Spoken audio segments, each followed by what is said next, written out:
Okay, जैसे मैं हमेशा कहता हूँ, obesity is a multi dimensional. तो ओबेसिटी मल्टी डायमेंशनल है, इसका मतलब क्या है?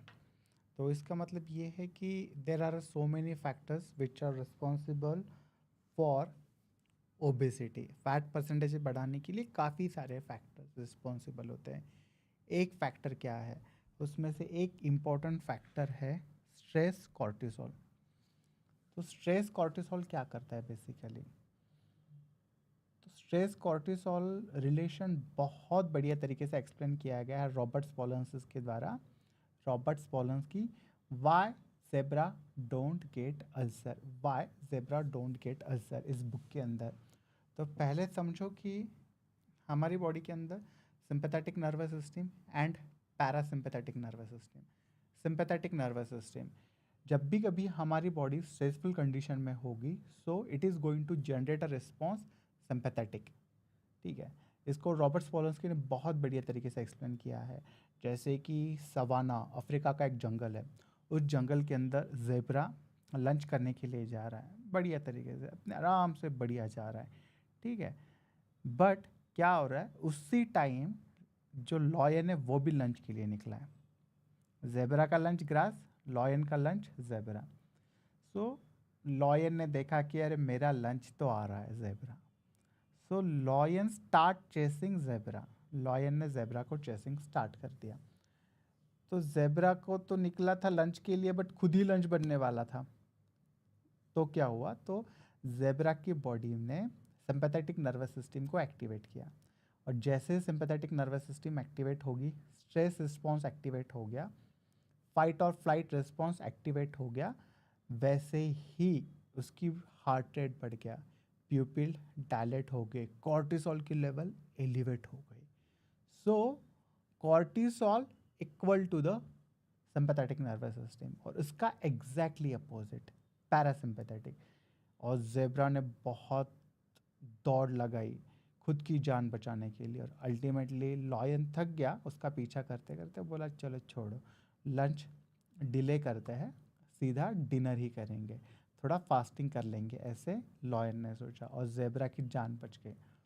जैसे ही जेब्रा की जान बच गई, उसने आजू बाजू देखा, हाँ कहीं पे लॉयन नहीं है, now he is in a safe environment. तो उसकी बॉडी ने पैरासिम्पैथेटिक नर्वस सिस्टम को एक्टिवेट कर दिया। जैसे ही ये पैरासिम्पैथेटिक नर्वस सिस्टम एक्टिवेट हो गई, कामनेस आ गया। ठीक है, जब भी हम डाइजेशन की प्रोसेस चलती है, जब भी हम रेस्टिंग कंडीशन में होते हैं, सो हमारी body parasympathetic nervous system activate कर देती है। Parasympathetic nervous system mainly dominate करता है। पहले 7-8 साल पहले जब मैं लेक्चर लेता था, स्क्रीन के सामने खड़ा होता था, स्टूडेंट्स के सामने खड़ा होता था, तो मेरी सिंपैथेटिक नर्वस सिस्टम एक्टिवेट होती थी, स्ट्रेसफुल कंडीशन होती थी। बट नाउ एक प्रैक्टिस का पार्ट हो गया, पिछले 10-12 सालों से मैं लेक्चर डिलीवर कर रहा हूँ। सो राइट नाउ अभी मैं लेक्चर के लिए भी जाता हूँ ना, हल्का सा थोड़ा बहुत नर्वस होता हूँ, थोड़ी बहुत सिंपैथेटिक नर्वस सिस्टम एक्टिवेट होती है, बट बाद में पैरासिम्पैथेटिक नर्वस सिस्टम जो है वो एक्टिवेट हो जाती है।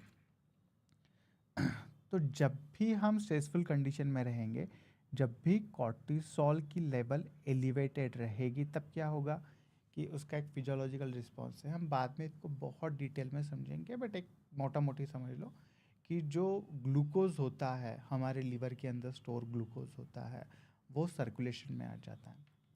ठीक है, ग्लूकोज का यूटिलाइजेशन जो है, जो पर्टिकुलरली वर्किंग मसल है, वहीं पे रिडायरेक्ट किया जाता है, और अल्टीमेटली हमारी ब्लड ग्लूकोज लेवल एलिवेट हो जाती है in the response of stress. और काफ़ी सारी चीज़ें होती हैं जिसको हम वन बाय वन देखेंगे। Now I am going to little bit make a changes in this stream to achieve good quality of stream. अभी जो मैंने ऑडियो गेन है उसको 3 पे सेट किया है। Let's see how it's going to be a work.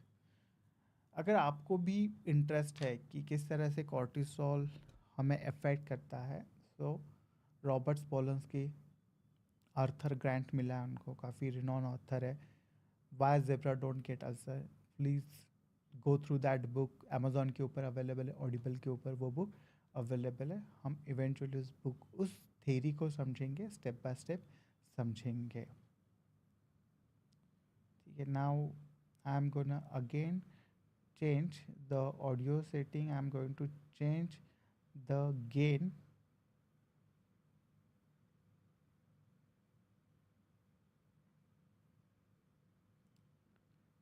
to 6 dB. now अभी मेरा जो गेन है ये 6 dB पे है, 6 dB पे है। Let's see how it's going to be a work. ये जो एनिमल में होता है ना, सिंपैथेटिक पैरासिम्पैथेटिक रिस्पॉन्स, कॉर्टिसोल, तो ये जो रिस्पॉन्स होता है वो बहुत बढ़िया तरीके से मैनेज कर लेते हैं। बिकॉज ह्यूमन में एक चीज़ है जिसको हम साइकोलॉजिकल स्ट्रेसर कहते हैं।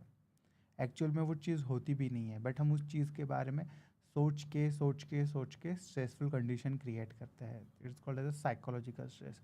और साइकोलॉजिकल स्ट्रेस भी सेम इम्पैक्ट क्रिएट करता है हमारी बॉडी के ऊपर।